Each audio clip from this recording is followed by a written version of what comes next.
Aujourd'hui, plus besoin de raser les murs pour aller chez sa voyante. On échangerait plutôt les adresses. La croyance au paranormal est un marché très florissant parce que les vieux mythes ont la vie dure. Quand dans les années 80 on demande aux Français si le Soleil tourne autour de la Terre, ils sont encore 30% à répondre oui, et tous ne sont pas des ignorants. J'ai voulu ce film comme une balade dans la France de l'irrationnel, pour essayer de comprendre. Un dialogue à distance entre croyants et sceptiques, pour que naisse une parole intelligente, dédramatisée. Deux choses sont infinies, l'univers et la sottise humaine, disait Albert Einstein. Mais je ne suis pas sûr de ce que j'affirme quant à l'univers. Devenez sorcier, devenez savant, le livre de Georges Charpak et Henri Brock est le best-seller de l'été avec plus de 200 000 exemplaires vendus. Entre ses cours à l'Université des sciences de Nice, des conférences, Henri Brock, depuis plus de 20 ans, fait autorité dans la dénonciation des pseudosciences. Il faut s'intéresser à ces phénomènes, il faut faire les expériences. Dire c'est bien, faire c'est mieux. Imaginons vous êtes chez vous et puis le guéridon, il commence à craquer un petit peu, à bouger dans tous les sens. Bon, à ce moment-là, c'est pas la peine de cavaler par la porte ou par la fenêtre. Il faut se dire, bon, mais il y a quelque chose de bizarre qui se passe, on va faire l'expérience. Mais au lieu de poser la question « Esprit, es-tu là ?», on va rajouter un tout petit adjectif, diapositive suivante, et on va poser la question comme ceci « Esprit critique, es-tu là ?» Et vous verrez que peut-être le guéridon, il n'aura pas tout à fait le même comportement. Quand on est face à un phénomène paranormal, il faut se poser la question, est-ce qu'il existe une alternative? C'est-à-dire, est-ce que je peux, face à ce phénomène, le reproduire d'une manière quelconque, mais naturelle, physique, chimique, mathématique, psychologique, peu importe. Est-ce que je peux le reproduire? Si je peux le reproduire, sous la réserve que ce soit dans les mêmes conditions, avec les mêmes caractéristiques, et il faut qu'on reproduise exactement le même phénomène, alors l'hypothèse surnaturelle, miraculeuse, elle est superflue. Ça veut dire qu'il faut à ce moment-là choisir l'hypothèse la plus simple, c'est l'hypothèse naturelle, et continuer les recherches sur ce phénomène de manière à essayer de comprendre comment il fonctionne réellement.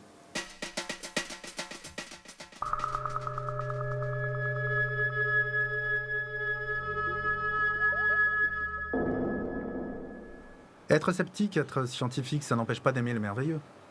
Ah non, à mon avis, au contraire. Je pense que vraiment, par exemple, en tant que physicien, on ne peut que s'émerveiller quand on va découvrir l'atome, la constitution et tout. C'est fabuleux, il y a une poésie vraiment titanesque dans la science. Je pense de toute manière, franchement, qu'on ne peut pas être scientifique si on n'a pas une imagination un peu débordante. Je ne dis pas délirante, hein, mais un peu débordante. L'imagination, c'est une composante vraiment fondamentale de la recherche. Ce que vous appelez paranormal, si je veux dire l'extraordinaire, les scientifiques, ils vivent avec ça tout le temps. Le nombre de phénomènes fabuleux qui ont été découverts dans l'univers avec les instruments modernes, où les gens ne savent pas, et ce sont des choses extraordinaires. Hein, vous avez des nébuleuses qui rentrent l'une dans l'autre, puis il y a des types qui ont des théories d'après lesquelles les trous noirs disparaissent petit à petit. C'est le merveilleux, ça. La perception première qu'ont les gens, c'est « Ah, vous êtes contre ». Donc on a une connotation négative, on est contre quelque chose. Non, on n'est pas contre quelque chose, on est pour quelque chose. On est pour la science, on est pour un esprit critique, on est pour le développement, pour la popularisation de la science, on est pour une étude objective de ces phénomènes. Mais malheureusement, souvent, ce n'est pas comme ça qu'on est présenté. On est ceux qui sont contre la réalité des phénomènes paranormaux, ce qui ne veut rien dire. Hein, le paranormal existe-t-il? On ne peut pas répondre à cette question. Parce que si on répond non, peut-être que demain, il y a une manip qui va montrer qu'effectivement, il y a un phénomène paranormal qui existe. Ce qu'on peut dire, c'est jusqu'à plus ample informé, à l'heure actuelle, où que ce soit dans le monde, quand les manips ont été faites par des labos scientifiques sérieux, il n'y a jamais eu de résultat positif. Voilà ce qu'on peut dire. Mais on ne présuppose pas pour demain. Hein. Il y a 15 ans, Henri Brock mettait au défi toute personne déclarant posséder des pouvoirs paranormaux de venir le prouver dans son laboratoire. Depuis, ses étudiants ne s'ennuient guère. Marcher sur le feu, faire croire aux journalistes qu'on a par avance deviné les numéros gagnants du loto, tester les planches à clous de Fakir, tout y passe, et rien ne semble échapper à leur sagacité. La compréhension des probabilités, c'est quelque chose de fondamental. Une chose qu'il faut apprendre aux enfants dès l'âge de 8 ans. Hein, les lois du hasard. Parce que c'est quelque chose, notre vie est entourée de hasard. Et une fois qu'on a éliminé les hasards, là, on peut discuter des phénomènes réels qui nous interpellent. Si vous prenez un groupe de 60 personnes, vous faites discuter les gens entre eux, et puis vous vous rendez compte que la probabilité d'avoir au moins 2 personnes nées le même jour pour 60 personnes, pas plus, hein, n'oublions pas, 365 jours dans l'année, la probabilité, elle est plus de 99 chances sur 100, 99,41 de mémoire. C'est-à-dire que vous avez quasiment la certitude qu'il y a au moins 2 personnes dans ce groupe de 60 personnes nées le même jour dans l'année. Et ça, c'est fabuleux. Et on voit bien que quand ça va se produire, « Ah, mais c'est incroyable, comment, regardez, moi aussi, je suis né ce jour-là et tout », on va dire c'est fabuleux, c'est le destin, c'est un événement paranormal. Finalement, peut-être que toutes ces histoires d'amour qui se sont créées à partir de ce genre de coïncidences, vous n'avez pas peur de casser un petit peu le rêve? Non, on ne casse pas le rêve, parce que c'est un bon moyen de rencontre, évidemment. Quand, je suis même OK, on va demander le signe, de quel signe vous êtes, charmante demoiselle, et puis, ah, tiens, c'est le même que moi, ou ça se marie bien avec le mien, etc. Bon, c'est toujours un bon moyen d'approche. Et donc, il ne faut pas vouloir enlever tout ce qui sert dans les relations sociales, le tissu social. C'est comme la voyante dans le petit village, qui va avoir un rôle bénéfique, parce que des gens vont aller la voir pour se faire soigner, entre guillemets, soigner les maux de l'âme. Ils n'iront pas voir un psychologue, ils n'iront pas voir un psychiatre, mais ils iront voir la voyante parce qu'elle est du village, elle les connaît et tout. Donc finalement, il y a une fonction sociale, il y a une utilité sociale. Ce qu'il faut combattre, c'est les excès et les dérives qu'on peut voir au niveau de certains médias, de certains journaux, etc. Car alors là, ça devient vraiment la grosse cavalerie, quoi.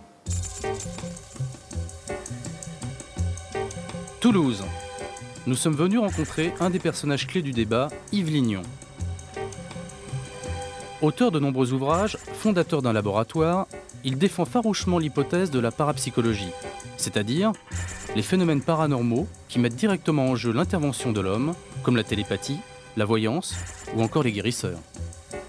Moi, je suis d'accord avec Henri Brock quand il dit que le droit au rêve impose le devoir de vigilance. Moi, je suis entièrement d'accord avec lui, mais la vigilance, ça ne veut pas dire l'interdit, ça ne veut pas dire le tabou. Pour les sceptiques, la simple possibilité du parapsychologique, du phénomène parapsychologique, débouche sur une conception de l'être humain qu'ils refusent. Quelqu'un vous dit pourquoi vous ne croyez pas aux fantômes? Ça ne veut rien dire. On vient me demander à moi, scientifique, pourquoi je ne crois pas aux fantômes. Ce n'est pas la bonne question. Je n'ai pas à répondre à ces questions. Moi, je repose une autre question. Pourquoi vous croyez aux fantômes? Et c'est à vous qui y croyez de m'expliquer pourquoi vous y croyez et de m'amener la preuve que vous avez vu se manifester.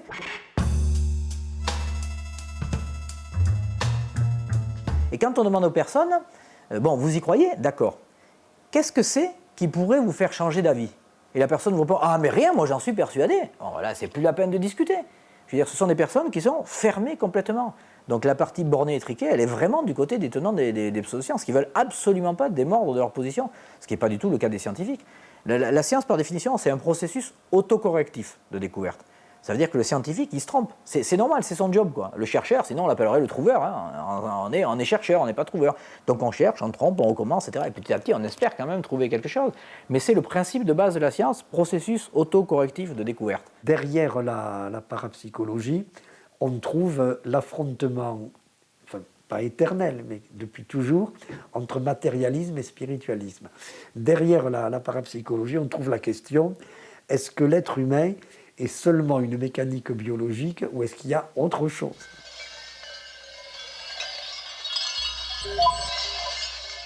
En 25 ans, j'ai dû ouvrir 200 enquêtes sur les maisons hantées. À une dizaine de reprises, pas plus. Je me suis trouvé dans une situation où j'ai pensé que j'étais face à un phénomène scientifiquement nouveau ou inconnu. Il faut d'abord préciser que dans une affaire de maison hantée, quand le phénomène est authentiquement paranormal, ce qui veut dire à la fois authentique et inexpliqué, eh bien on trouve toujours une corrélation entre une situation psychologique et le phénomène physique lui-même. Grossièrement, ça tape dans le mur parce que quelqu'un est mal dans sa peau. Et on a constaté depuis longtemps que si on résout le problème de celui qui est mal dans sa peau, le phénomène physique cesse. Près de Montpellier, en 1988, donc il y a 14 ans, il y a eu le cas qui a donné lieu à beaucoup de polémiques. En l'occurrence, il ne fallait pas que ce soit parapsychologique. C'était interdit d'être parapsychologique, donc il a fallu trouver une autre explication. Et on a mis en cause la géologie, en disant, voilà, en réalité, c'était des infiltrations d'eau souterraine, quelque chose de classique, et ça n'a pas été détecté. Vaillocès, près de Montpellier. Si le paranormal vous intéresse, vous finissez toujours par entendre parler de cette histoire et de l'intervention du professeur Yves Lignon. Chaque soir, après minuit, le gong de l'enfer, venant des profondeurs, faisait trembler les murs et les propriétaires. Et mes bons petits camarades sceptiques oublient une chose, c'est que si mon équipe est intervenue, à la demande de la gendarmerie d'ailleurs, c'est parce que les géologues avaient capitulé. Laurent Puech, un sceptique, a mené la contre-enquête, exhumant de nouvelles pièces des archives et notamment les rapports des géologues consignés par la gendarmerie. Le rapport de gendarmerie nous a appris que l'hypothèse géologique qui avait soi-disant été faite à l'arrivée des Lignon, elle avait en réalité été faite par un géologue qui est passé un soir, qui a écouté avec un verre contre la paroi, un peu s'il entendait les sons, ce qu'il a pu entendre à diverses reprises. Mais il dit lui-même dans son PV d'audition qu'il n'a pas le matériel nécessaire et que ça ne lui permet pas de conclure. Et que notamment l'hypothèse géologique, elle n'est pas fermée par ça.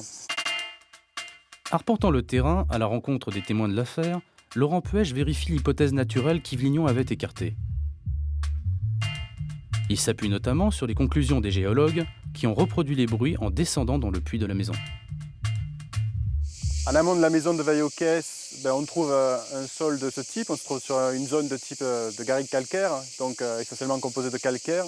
Puis comme vous pouvez le voir, avec le temps, avec la pluie, avec l'érosion, c'est creusé, c'est devenu de la dentelle. Vous voyez, il y a de véritables trous, de véritables réseaux souterrains dans la roche. Et c'est un réseau de ce type, un véritable gruyère qui s'étend du haut de la montagne, qui surplombe la maison, jusqu'à la maison. Donc on imagine bien comment l'eau de pluie s'infiltre et puis suit des tracés aléatoires dans la roche. Aujourd'hui, il subsiste une certitude, déclare Yves Lignon dans un de ses livres. Le laboratoire de parapsychologie a quitté Vaillocès le 11 février 1988 et le fantôme en a fait autant. Plus aucune manifestation sonore inhabituelle n'a été signalée. J'ai écrit d'ailleurs qu'avec le groupe qui travaille avec moi, nous avions en quelque sorte réalisé un exorcisme scientifique. En fait, les bruits n'ont cessé que le 28 mars, selon le rapport des gendarmes. C'est la sécheresse qui en serait la cause, et non l'exorcisme scientifique du professeur Lignon.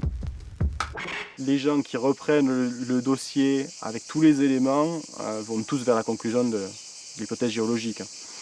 L'hypothèse géologique quand même confirmée par quantité de faits. La pluviométrie, l'état du terrain, la construction de la maison, le fait qu'il y a eu des phénomènes du même type qui se sont produits dans une période rapprochée dans le Gard, le village de Poux, où a pu enquêter aussi Jean-Claude Gilly, hydrogéologue. Il a pu intervenir, mais là, il n'y avait pas eu la spirale médiatique qu'on a connue à Vaillocès. Donc il y a quantité de faits qui montrent qu'on est à peu près sûr que c'est l'hypothèse géologique. La maison de Vaillocès reste une curiosité dans la région. La morale de cette histoire, je l'ai trouvée en fait en rencontrant les nouveaux propriétaires. Car si cette maison fut un jour celle du diable, elle est devenue aujourd'hui la maison du bonheur. Cette maison, elle m'a plu par son cachet, elle m'a plu parce qu'elle nous permettait d'avoir tout ce que j'aime quand je veux. Et ça, pour moi, c'est l'essentiel. Mais c'est un point de repère pour les amis, pour beaucoup de gens, y compris un peu loin. Quand on dit on habite Vaillocès et qu'ils nous disent on voudrait te voir et tout ça, comment on fait? Tu es déjà venu à Vaillocès? Oui. La maison, tu connais? Bon, et ben voilà, t'y es. C'est bon. C'est chez nous. Et donc vous, après, vous avez ressenti des phénomènes? Non.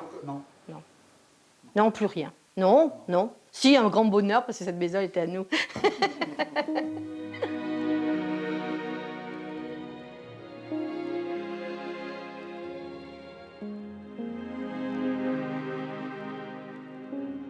Ne vous faites pas d'illusions, les physiciens, il leur arrive de se tromper et de prendre les vessies pour des lanternes.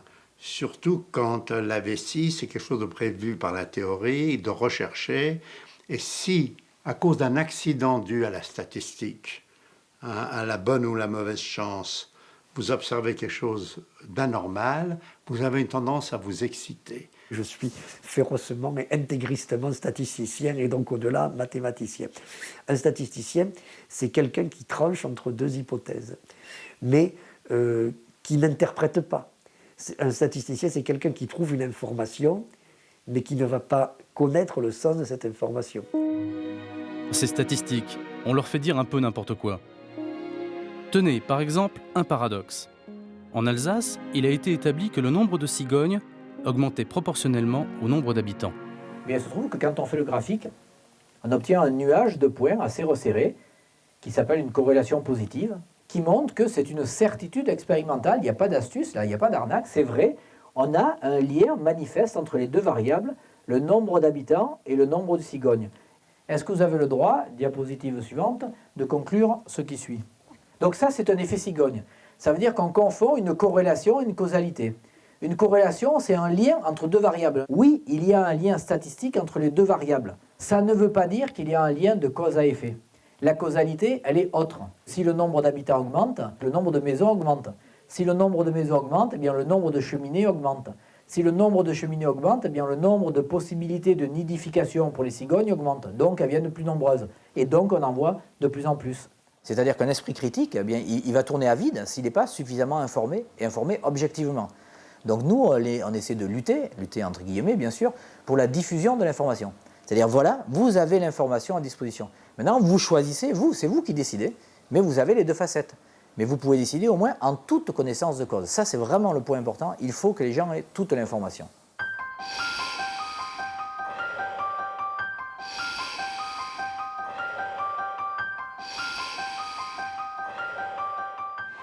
Bonjour, monsieur, bonjour. Vous désirez? Je voudrais 2 steaks, s'il vous plaît, pas trop épais en fait. Assez fort. La croyance dans les pouvoirs des guérisseurs est la plus fréquente chez les Français. Dans les livres spécialisés, on nous apprend à reconnaître un fluide et à le tester. Pour cela, il faut disposer d'un steak et réussir à le momifier en imposant les mains. J'ai donc demandé au très sceptique Paul-Éric Blanru la recette de ce mystère. Voilà, très bien, merci. Vous désirez autre chose? Non. Merci. C'est-à-dire que les magnétiseurs prétendent avoir un pouvoir et dégager des ondes qui, en général, leur viennent, on ne sait pas d'où, mais enfin qui se transmettent par les mains, en tout cas qui sortent de leurs mains et de leur corps. Alors on ne les voit pas, ces ondes, mais ils ont la capacité, soi-disant, comme preuve de leur pouvoir, de magnétiser ou de momifier des steaks ou des fruits. Alors ils font ça avec des citrons ou des oranges. Mais ce qui est le plus extraordinaire, c'est naturellement avec un steak, parce que là, c'est de la chair. Et donc ça engendre l'idée chez la personne qui croit au magnétiseur qu'ils ont le pouvoir d'arrêter la cadavérisation ou d'arrêter le pourrissement de quelque chose. C'est très important pour quelqu'un qui est malade, par exemple, qui a une tumeur ou qui a une maladie grave. Il peut penser que le magnétiseur est capable d'arrêter la tumeur de proliférer. Voilà, alors on va essayer avec un steak pour voir si on arrive à le momifier, parce que le but du jeu, c'est d'arriver à avoir ça. Alors on ne l'aura pas naturellement en quelques heures, ni même en quelques jours, parce que là, ça a quand même plusieurs années. C'est un steak qui date de... C'est un steak qui a quelques années, c'est quasiment un document archéologique maintenant, il doit avoir 4-5 ans. Et alors c'est quasiment du bois. Vous l'avez fait dans quelles conditions? Je l'ai fait chez moi, dans ma cuisine, avec un steak qui était à peu chose près aussi grand que ça. Voilà, donc ça rétrécit naturellement. Hein. Voilà, il rétrécit et il se solidifie. La croyance dans les pouvoirs des magnétiseurs a toujours existé. Pourquoi ont-ils autant de succès aujourd'hui? Ça a toujours existé. Ça existe aujourd'hui pour un certain nombre de raisons psychosociales, on va dire. C'est-à-dire qu'on s'aperçoit que, par exemple, et les médecins sont le premier à regretter, ils n'ont pas le temps de discuter avec leurs clients. Ce que font, en revanche, les guérisseurs, ils prennent le temps de recevoir les gens, de discuter avec eux pendant des heures entières. Le médecin, en général, c'est un quart d'heure, 20 minutes maximum. Et les gens ont besoin de ce lien personnel. Ils ont besoin d'être écoutés. Et ça, les magnétiseurs, comme d'ailleurs les voyants, comme les homéopathes, d'ailleurs, prennent en général beaucoup plus de temps. Et ça, je dirais, ça nous interpelle, et ça interpelle les scientifiques et les médecins. Donc ça, je dirais que là, ils posent une bonne question, hein, par leur existence même, par le fait que les gens ont tendance à y aller, et à continuer à y aller alors que la science n'a jamais été aussi avancée dans l'histoire, et les gens continuent quand même à y aller, ça prouve qu'il y a un problème dans la science.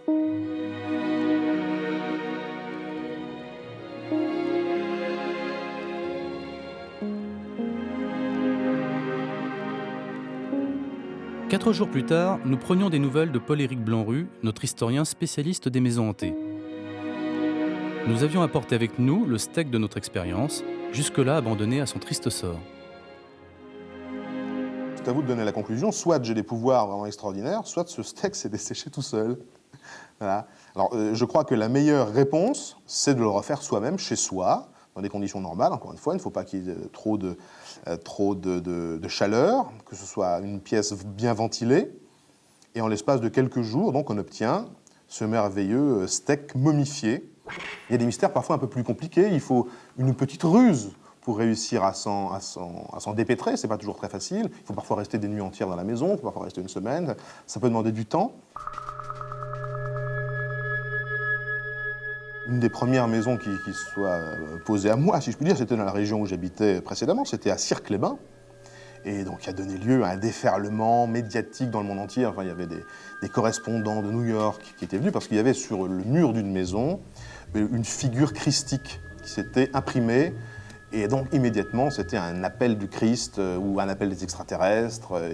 Et donc, les commerçants ont commencé à repeindre cette figure sur les petites assiettes, sur les autocollants, sur On a fait venir du monde. Enfin, il y avait des foules. La presse locale, la presse mondiale s'est emparée de l'affaire.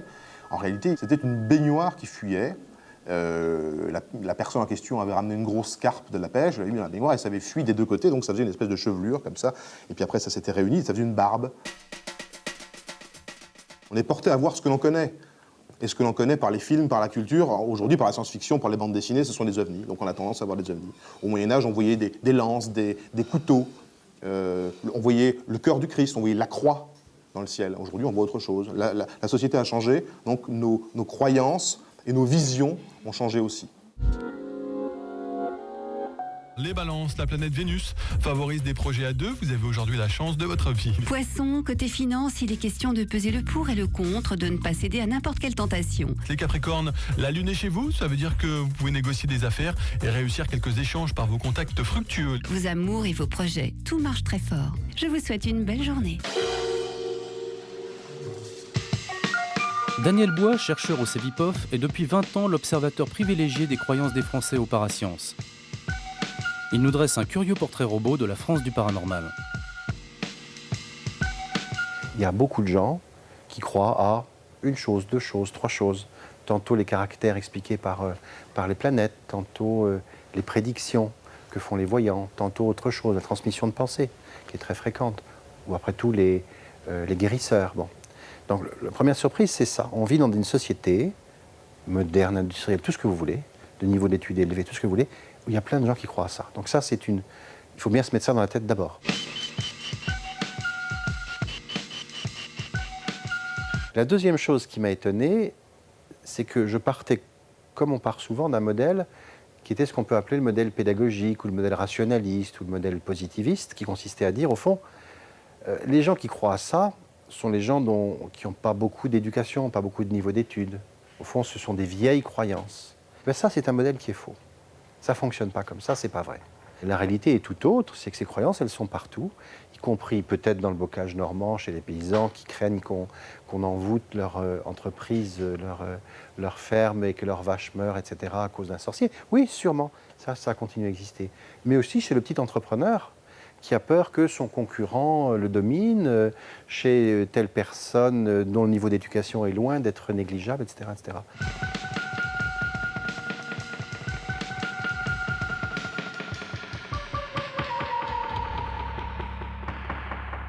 Comment est-ce que je peux vivre dans un monde qui est totalement imprévisible?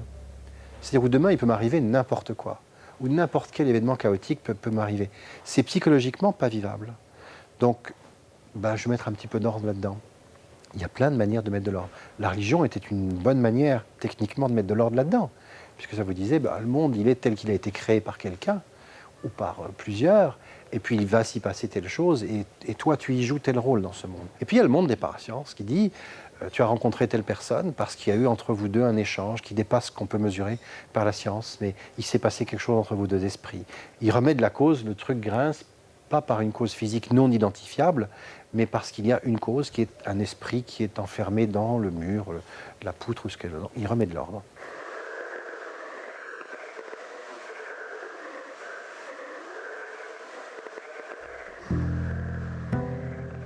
Yves Lignon, après nous avoir présenté un guérisseur, une voyante, nous conseille de rencontrer Angélique Autreux, une jeune femme qui se passionne pour la transcommunication, c'est-à-dire la capacité qu'auraient les morts de nous envoyer des messages de l'au-delà.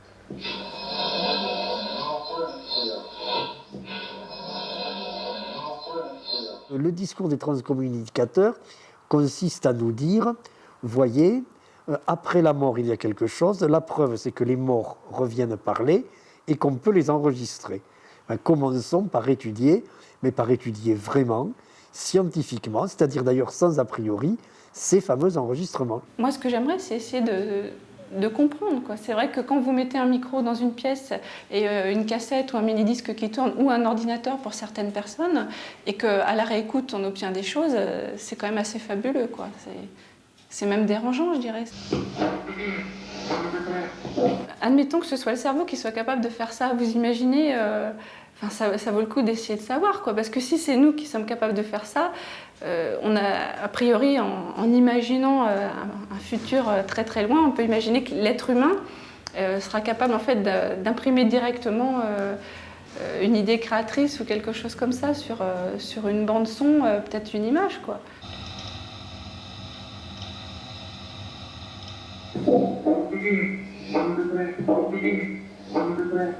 Voilà. Donc ça permet de nettoyer un petit peu le signal. Alors qu'est-ce que vous entendez ? Là je sais que c'est, mais je l'entends aussi. J'entends continue s'il te plaît. Et elle l'a mis 3 fois à chaque fois, la personne. C'est pas moi qui ai fait le montage, elle l'a mis 3 fois. Alors je sais pas si vous entendez ça aussi. Pour l'instant, très franchement, non. Mais c'est peut-être une question d'habitude. Vous pouvez nous le faire réécouter ? Oui, oui.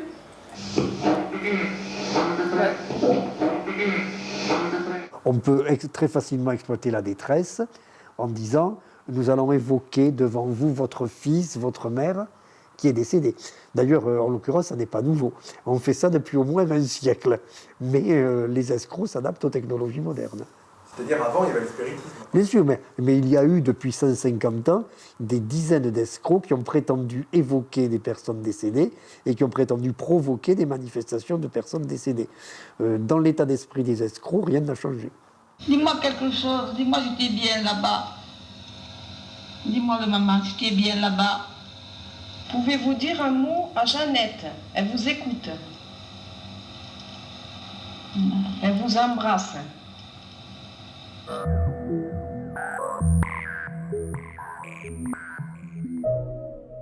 Si au début du siècle, peu de gens connaissent leur signe astral, aujourd'hui, personne n'y échappe et en général, on y est plutôt attaché. Je suis donc surpris quand Henri Brock me dit qu'il y a en réalité 13 constellations et donc 13 signes, et que pour les astronomes, je ne suis pas Capricorne, mais Sagittaire. Donc 29 décembre, la Terre est ici, donc on regarde le Soleil vu depuis la Terre, il suffit de suivre la flèche, occupe la position que vous voyez ici, je ne sais pas si vous lisez en macro, Sagittaire. Donc vous êtes né sous le signe du Sagittaire, ça veut dire à l'instant de votre naissance, la Terre occupait une position telle que le Soleil, vu depuis la Terre, eh bien, se trouve dans la constellation du Sagittaire, alors que les astrologues vous donnent Capricorne. Pour faire le point sur les étoiles, rayon astrologie, nous avons fait appel à 2 experts.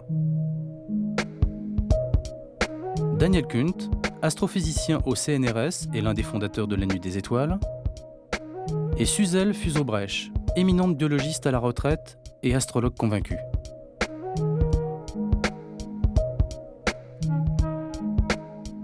La science et l'astronomie ne parlent pas des gens. Ils parlent aux gens, éventuellement, mais ne parlent pas d'eux. Ils parlent du ciel comme un objet distant, comme un objet séparé. Alors que l'astrologie s'adresse à vous. Et ça, je crois que c'est quand même un effet qui est très important. Je crois que, quelles que soient les techniques, quelqu'un qui vous parle de vous, vous l'écoutez. Ah, tiens, qu'est-ce qu'il a à me dire? Et vous êtes aussi martien? Mars allait se lever. Vous avez du tonus, hein? Vous n'avez rien de scientifique. Vous êtes plutôt dans les imaginatifs, les créatifs. Vous êtes d'accord ou pas? J'ai plutôt envie d'être d'accord avec vous. Dans mon métier, c'est plutôt utile. L'horizon Est, je dis bien l'horizon Est, hein, ça s'appelle l'ascendant en astrologie, est bien dans le Capricorne, entre le Soleil et Mars. Vous êtes bien réfléchi. Ce que vous faites n'est pas foufou, hein, c'est du sérieux. Alors, ces étoiles elles-mêmes, quand on les regarde, vous savez, c'est un petit peu quand on lance des cailloux par terre, on pourrait imaginer des petits dessins, hein, tout le monde a fait ça. Bon. C'est vrai que très vite, il y a les anciens, n'importe qui se rend compte que dans le ciel, les étoiles ne sont pas réparties n'importe comment. On a l'impression que ça décrit des choses. Et donc il y a eu constitution des constellations, probablement d'ailleurs pour se repérer dans le ciel. Hein. Les gens se sont dit, tiens, tu sais, les 4 étoiles qui ont l'air de ressembler à un cochon, là, bon, bah, tu vois, quand elles seront au-dessus de notre tête, on ira dîner, bon, quelque chose comme ça. Et alors, évidemment, beaucoup de gens ont dit, mais vous savez, les astrologues se sont trompés, il n'y a pas 12 constellations, il y en a 13. Oui, c'est vrai, mais on aurait pu en concevoir 20, ou 24, ou 3, ou 5, ou 10. Hein, tout dépend de la manière dont on s'amuse à relier les étoiles entre elles. D'ailleurs, d'inégale longueur. En fait, il a fallu tronquer tout ça. Pour la commodité de nos mois, on a fabriqué 12 rectangles de largeur égale. Et évidemment, au passage, il y a une constellation qui est passée à l'as, la 13e, qui est la constellation du serpent, on ne parle pas parce qu'il n'y a pas 13 mois. On voit bien que l'astrologie et la réalité du ciel ne font pas bon ménage. Toutes ces planètes n'étaient connues des anciens que par leur mouvement. C'est ça qui les intriguait. Donc ils se sont simplement fondés sur leur vitesse de déplacement et sur leur brillance et leur couleur. Voilà. Avec ça, on ne peut pas aller très loin. Mais ils ne savaient pas ce que c'était. C'était simplement des points lumineux, des points brillants. Il aurait été difficile d'imaginer leur dimension, leur distance, si c'était dur, chaud, froid, etc. Bon, par exemple, Mars. C'est très intéressant, Mars. Mars, c'est rouge. C'est vraiment une couleur qu'on peut observer, d'ailleurs, quotidiennement. Bon, le rouge, on voit très bien le lien qui pouvait être fait. Hein. On voit très bien le lien symbolique qui peut être fait à partir de la couleur, puisque couleur rouge peut être liée au sang, le sang, la guerre, et donc la guerre, la mort. Alors, on peut voir comment les scientifiques, eux, se comportent devant une situation comme ça. Ils voient cette couleur, ils se disent, nous, on n'essaie pas d'imaginer ce que cette planète va faire par rapport à nous, on essaie de comprendre ce qu'est la planète. Bon, on sait que cette planète tourne autour du Soleil, elle est rouge, on s'est dit rouge, ça veut dire oxydation, peut-être fer, effectivement. Fer oxydé, c'est une couleur rouge. Mais qui dit rouge, qui dit fer oxydé, qui dit oxydation, dit eau. S'il y a eau, il y a peut-être de la vie. Donc on arrive vraiment complètement à une situation différente.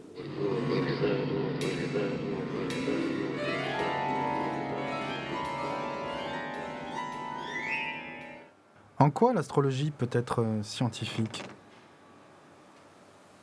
En quoi elle peut être scientifique? C'est pas une très bonne question, ça. Il y a deux façons d'aborder l'astrologie. C'est la façon tout à fait grand public de dire « je crois en l'astrologie » ou « je ne crois pas en l'astrologie », ce qui n'a aucun sens pour moi.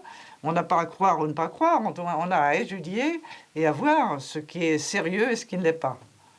Or, l'astrologie, moi je l'ai étudiée depuis 1970, très en détail, en faisant marcher toutes les règles de l'astrologie, et j'ai découvert, en tant que scientifique, qu'un certain nombre de règles étaient tout à fait viables et qu'elles étaient susceptibles de pouvoir donner lieu à des études statistiques de corrélation.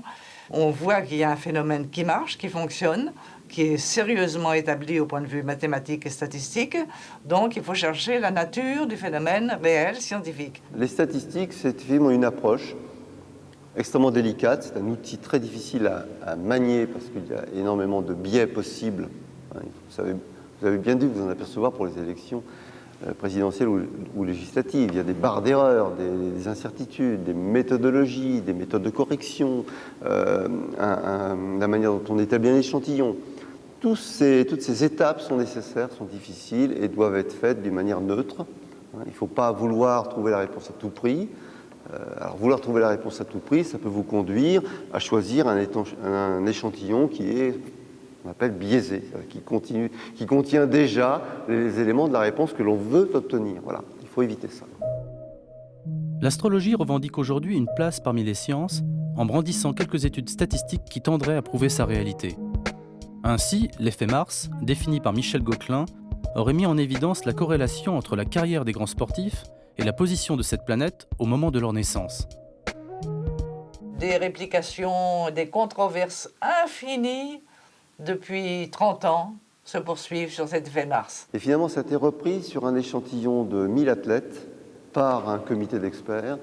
Et le dernier livre qui a été publié donc, en 1995, en accord avec Gauquelin, c'est-à-dire Gauquelin a eu les textes, il les a critiqués lui-même et finalement il s'est rangé au résultat, bien, il n'y a pas d'effet notable. C'est-à-dire qu'on a montré que c'était parce que les dates étaient mal connues, parce que l'échantillonnage était mal fait, parce qu'il n'était pas assez représentatif.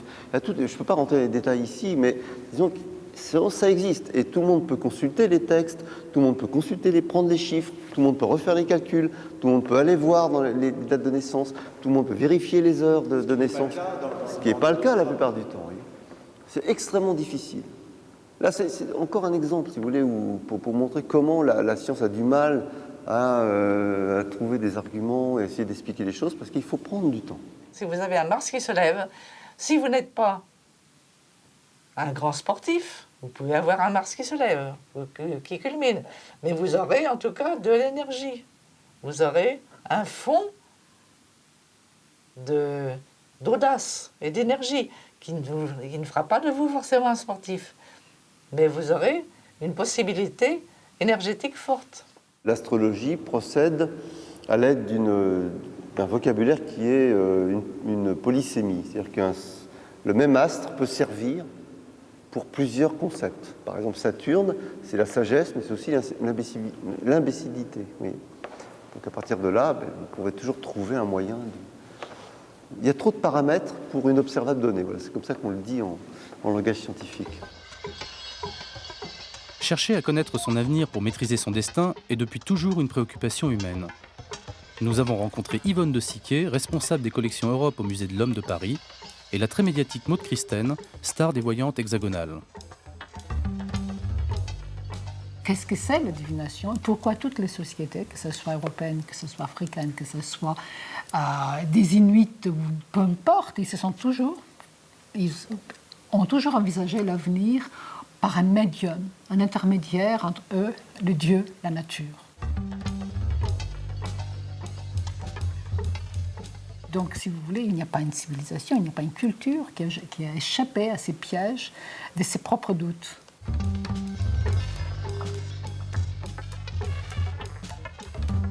On pose une partie de la question vitale, où allons-nous? Et d'ici à une fin qui est quand même parfaitement connue, parce que personne n'a échappé à la mort, comment on peut mieux exploiter le temps? Je pense que c'est une question qu'on se le pose tous, soit de façon rationnelle, soit d'une façon irrationnelle. Et moi, personnellement, j'ai vu de séances des magies et des divinations dans la forêt de Saint-Germain, autour d'un grand chêne. Vous savez, c'est comme ça la réalité de la vie. En même temps qu'on profite des avancées les plus étonnantes de la science, en même temps qu'on va aux étoiles et qu'on sait que la Lune n'est pas un endroit magique, puisqu'on l'a foulée, puisqu'on y va, puisqu'on connaît de quoi il est constitué, ainsi de suite, on cherche toujours l'extraordinaire comme pôle d'attraction.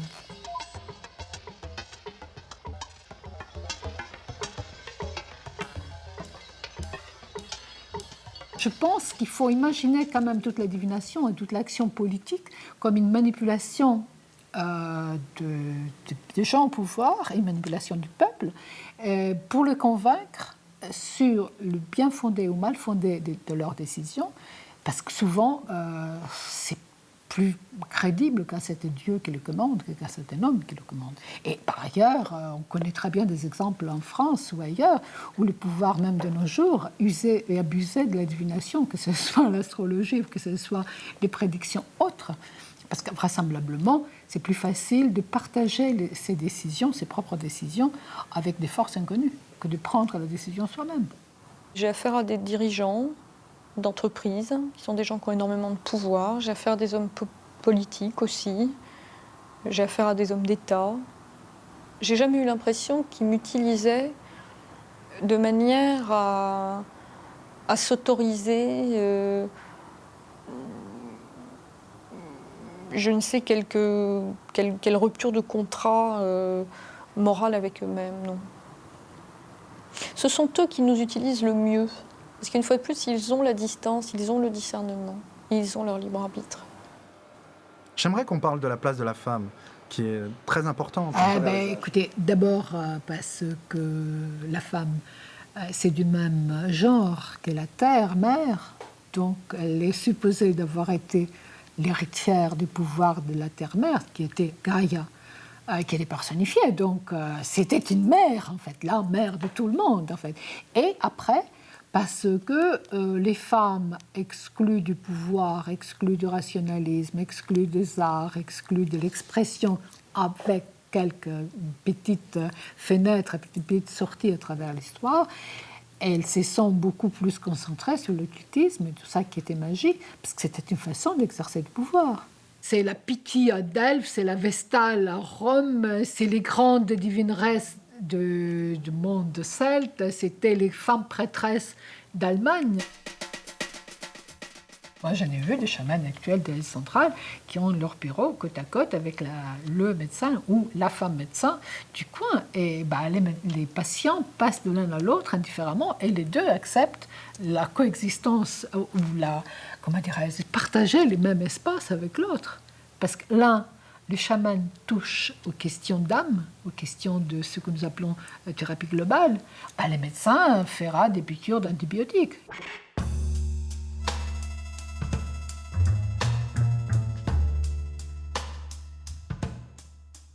Et ça va être une vraie galère, ce truc-là. Mais non, mais attendez, et à la fois c'est génial parce que tout est désorganisé. Faut courir dans tous les sens. Enfin, c'est une espèce de panique. Et là-dedans, dans le feu de l'action, en fait, ce qui vous donne confiance en vous, c'est quand vous êtes dans une situation où vous n'avez pas d'autre choix que de foncer. Au plus les phrases sont banales, en quelque sorte, au plus les gens vont reconnaître ces phrases comme s'appliquant directement à eux. Si je vous dis « vous êtes fort », eh bien c'est sûr, vous allez accepter cette phrase. Pourquoi ? Parce que vous allez entendre autre chose. Vous allez dire « tiens, c'est vrai, il a raison, je suis fort en mathématiques ». Vous allez dire « tiens, c'est vrai, il a raison, je suis fort en journalisme. Tiens, c'est vrai, je suis fort en gymnastique ». Chacun va y mettre les circonstances qui vont rendre cette phrase vraie.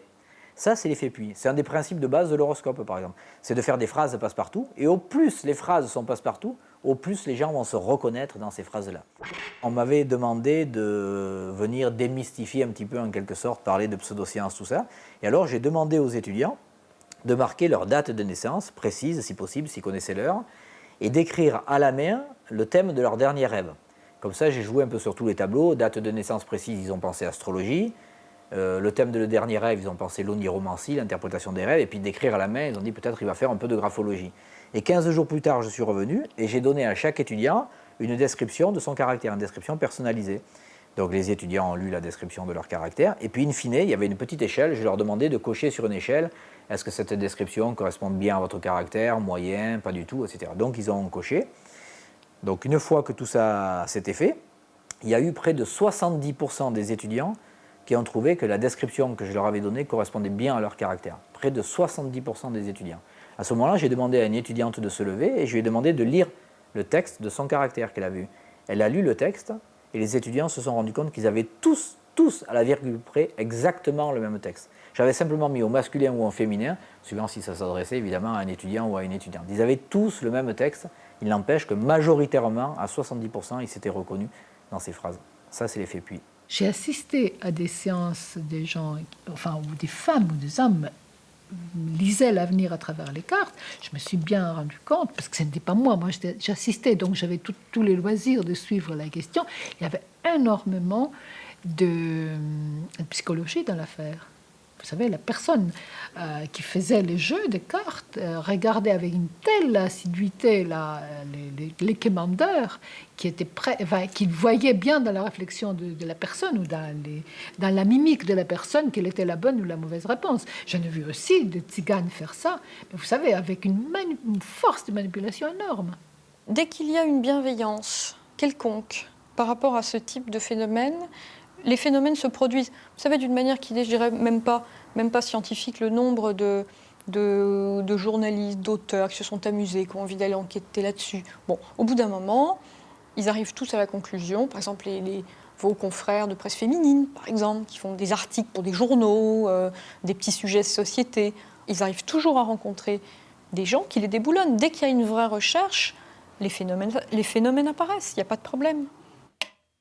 Chiche. Nous avons décidé de prendre Maud Christine au mot et nous lui avons proposé de réaliser une expérience avec Yves Lignon. Mais pourquoi ne pas essayer de tester vos compétences avec un sceptique ? La démonstration serait encore plus éclatante, non ? Mais les sceptiques, ils ne font pas de travaux, ils mettent en place des dispositifs qui sont des dispositifs d'évitement. Ils mettent en place, si vous voulez, une culture. Ils sont issus d'une culture scientifique profondément réactionnaire, dont le but, le dispositif, ne sert qu'à valider une représentation du monde qui, aujourd'hui, à cause de la physique quantique, est obsolète. C'est de l'idéologie, il n'y a pas de démarche scientifique là-dedans. Quelquefois, on a des médiums qui nous disent « Oui, mais vous avez des ondes négatives », un peu finalement ce qui revient à ça. Vous avez des ondes négatives, donc vous allez gêner l'expérience. Alors nous, on dit « Bon, d'accord, alors qu'est-ce que vous pouvez faire ?» La personne nous dit « Je me concentre un peu et je tords une cuillère, mais quand vous êtes là, vous êtes trop sceptique, ça me gêne. » Alors on pose la question, est-ce que votre fluide hypothétique, supposons qu'il existe, votre fluide psychokinétique, est-ce qu'il est arrêté par le verre? Alors on prend un écran de verre, on le met, il dit « Ah non, non, pas de problème, ça passe, ça peut traverser l'écran de verre. » Alors on fait une magnifique ampoule que je vous montre tout à l'heure, une petite ampoule en verre, à l'intérieur on met la cuillère, et on la scelle, on la fait sceller par le verrier ici à la faculté, des deux côtés. On la donne au médium, et on lui dit vous allez où vous voulez, vous partez au pôle Nord, au Guatemala, vous mettez les pieds en l'air, vous faites ce que vous voulez, vous récitez les mantras, vous êtes tout seul, il n'y a pas de scientifique à côté, et puis vous tordez la cuillère, sans casser l'ampoule. Et vous nous ramenez, et ça serait une belle preuve. Bon, il se trouve que la cuillère est toujours là et pas tordue dans l'ampoule. Contrairement à ce que les gens disent, on part vraiment avec un a priori favorable, c'est-à-dire on est ouvert.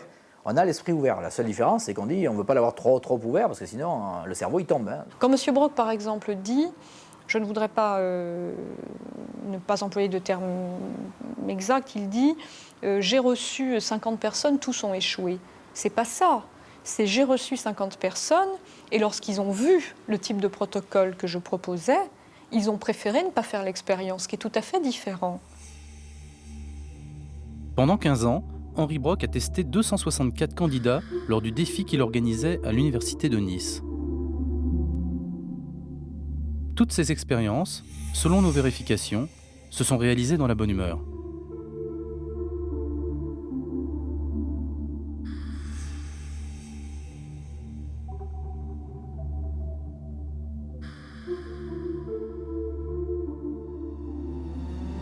Le grand jour est arrivé. Yves Lignon, sa femme et un assesseur sont de la partie. L'expérience consiste pour Maude Christen à deviner le contenu de 10 enveloppes dans lesquelles Yves Lignon a glissé une photographie. Elle a sous les yeux la liste descriptive de ces dernières. Après chaque essai, on supprime du paquet la photo qu'elle a désignée. Merci.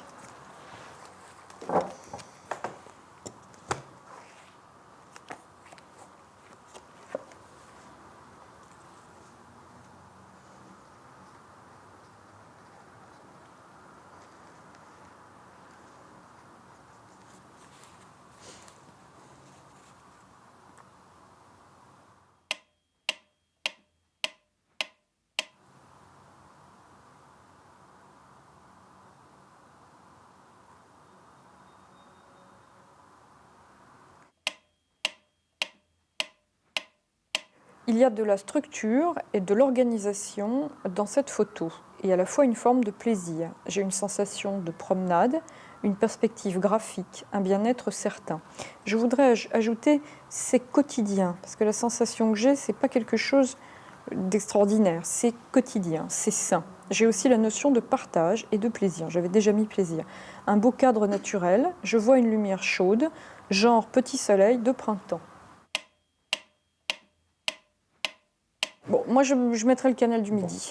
Bon, c'est votre dernier mot. Oui. Mettez le canal du Midi.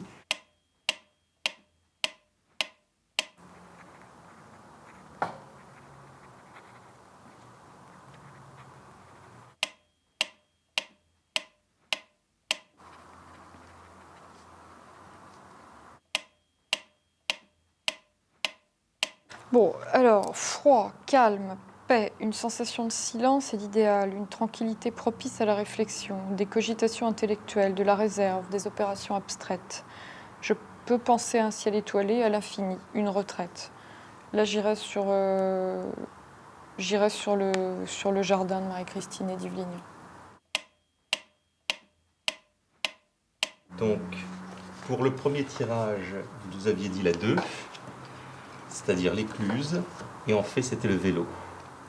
Bon, donc c'est faux. Pour le deuxième, vous nous aviez dit la fontaine de Nikit Safal, et en fait, c'était les parents de Yves. Et vous allez voir pourquoi j'ai précisé tout à l'heure que je rebattais à chaque fois, c'est parce que certaines photos sont repassées plusieurs fois. Non, mais c'est les commentaires Voilà. qui sont intéressants.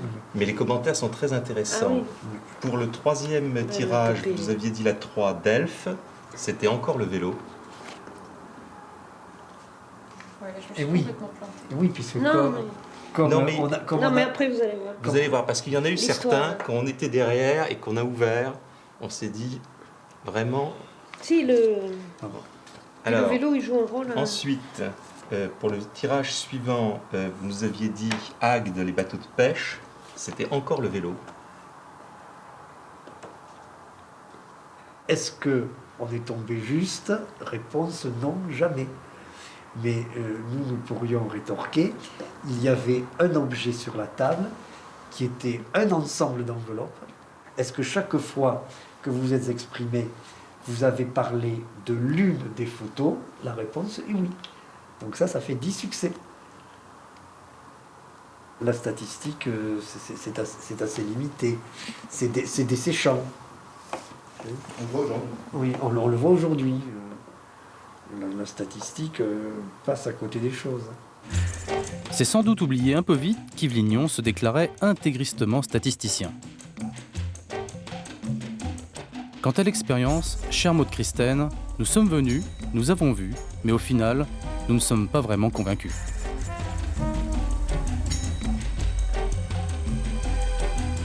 Quand j'étais aux Indes, j'avais été très frappé du fait qu'on pouvait entendre chaque matin des tambours, des cloches, et je leur ai demandé qu'est-ce que c'est. Ils m'ont dit c'est une secte qui, depuis des milliers d'années, ils font ce bruit pour que le soleil se lève. Et effectivement, depuis les milliers d'années, le soleil se levait après. Et comprendre que ce n'est pas un raisonnement scientifique, que c'est complètement débile, eh bien, je vous assure que je crois que la majorité des gens ne sont pas capables de comprendre ça. Quand ils tombent sur un truc qui marche comme ça, ils sonnent, le soleil arrive, vous ne leur ferez pas changer d'attitude. La pensée rationnelle n'est pas spontanée. C'est une construction, un exercice qui demande un travail continuel. Le paranormal, lui, est en fait une forme de pensée inhérente à l'homme. Pour combler le vide, faire face à l'inconnu ou créer du merveilleux dans le meilleur des cas. Remettre de l'ordre en fait, donner un sens à la vie.